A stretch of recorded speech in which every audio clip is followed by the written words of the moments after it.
सुजाता देवी के 3 बेटे और 3 बहुएं थी। 2 बहुएं रेखा और उमा अमीर घर से आई थीं, जबकि सबसे छोटी बहू कोमल गरीब घर की थी। इसीलिए सुजाता देवी अपनी दोनों बहू रेखा और उमा के साथ ज्यादा अच्छा व्यवहार करती थी, पर अपनी छोटी बहू कोमल को वो कुछ नहीं समझती थी।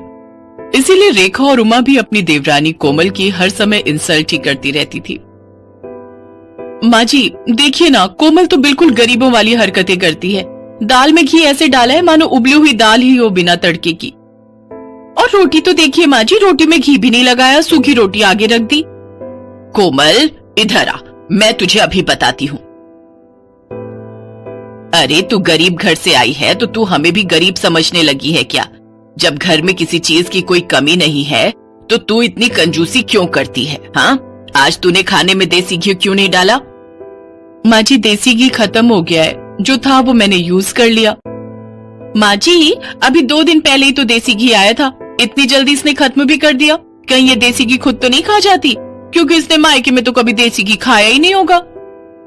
नहीं माँ जी, घी तो रखा था, पर कल रेखा भाभी और उमा भाभी ने मुझे पिन्नियां बनाने के लिए बोला था, तो सारा घी पिन्नियां बनाने में ही लग गया।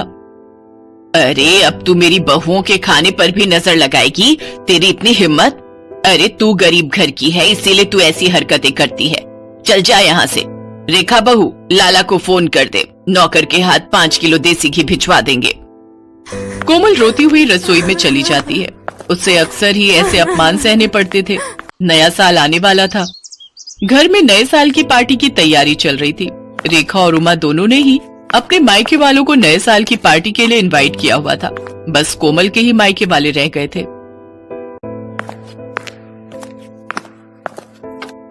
माँ जी हमने अपने अपने घर में तो सबको बोल दिया है नए साल पर आने के लिए, पर कोमल के घर वालों को बोलना भी रह गया है। कैसे करना है फिर?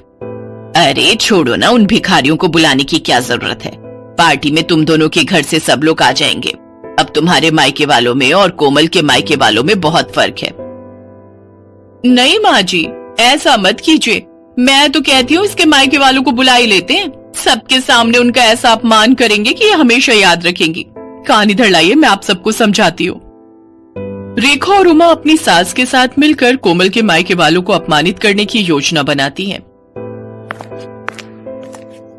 बहू, घर में नए साल की पार्टी है, रेखा और उमा के मायके वाले भी आ रहे हैं, तो मैं चाहती हूँ कि तुम भी अपने मायके वालों को न्योता दे दो। इस बार नया साल हम सब मिलकर मनाएंगे। जी माँ जी, मैं फोन कर देती हूँ। अब आएगा मजा, आने दो इसके मायके वालों को।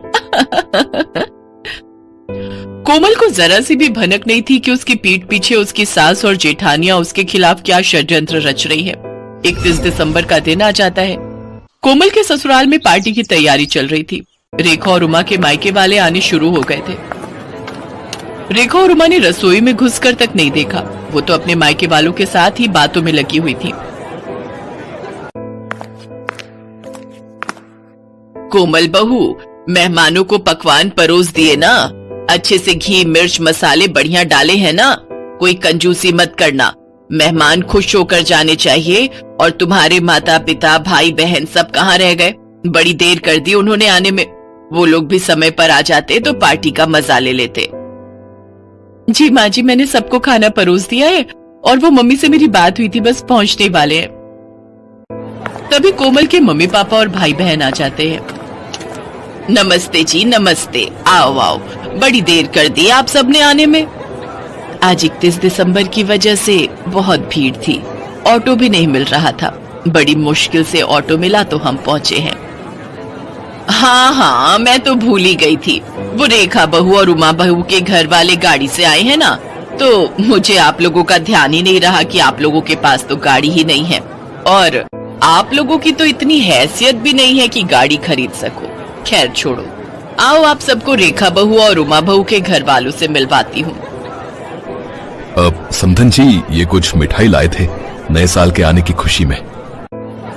रख दीजिए। वैसे हमारे घर तो वो बड़ी दुकान है ना जो बाजार में है, वहीं से शुद्ध घी की मिठाई आती है। देखते हैं, अगर हमने नहीं खाई तो घर के नौकरों को दे देंगे, उनका भी तो नया साल है।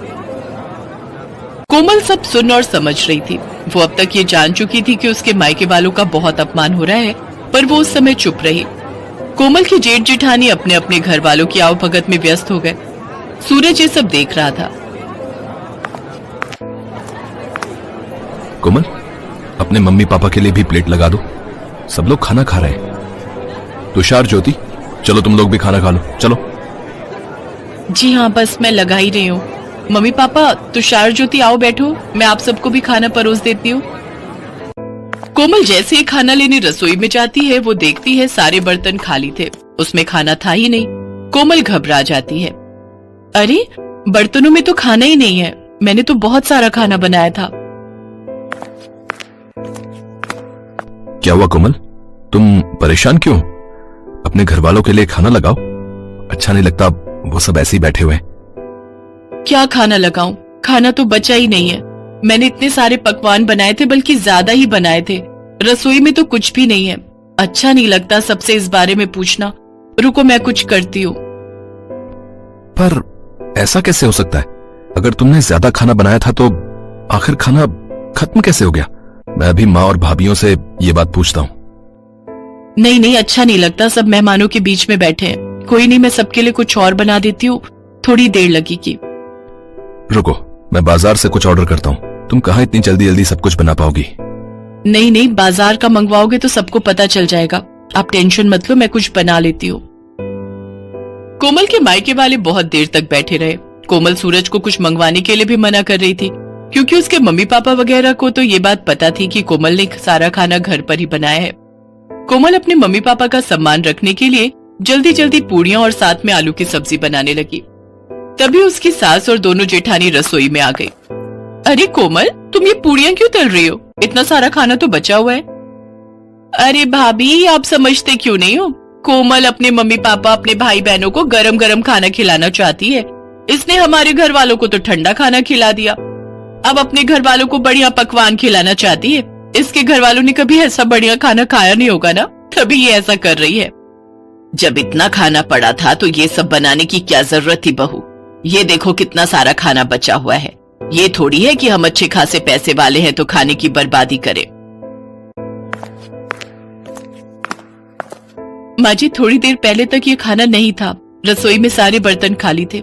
मुझे नहीं पता था कि भाभीियों ने सारा खाना कमरे में रखा हुआ है। मुझे सब समझ आ गया है माँ जी।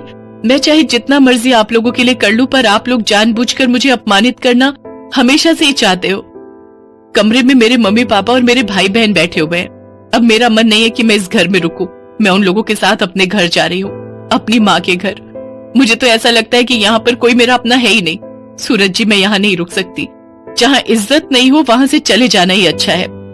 रुको कोमल, तुम अकेली नहीं जाओगी, मैं भी तुम्हारे साथ चलूंगा। अब हम यहाँ रहेंगे ही नहीं। जहाँ मेरी पत्नी की इज्जत नहीं, वहां मैं भी नहीं रह सकता। मैं भी कब से अपने आप को रोक कर बैठा था। अरे सूरज, ऐसा नहीं कहते। कोई बात नहीं, छोटी छोटी बातें होती रहती हैं। कोमल, गुस्सा थूक दो। और माँ, आप सब भी नए साल के दिन इस तरह की हरकतें करके घर में क्यों सबका मूड खराब कर रहे हो? कोमल, शांत हो जाओ, अभी मेहमान चले जाएंगे, उसके बाद हम कल बात करेंगे।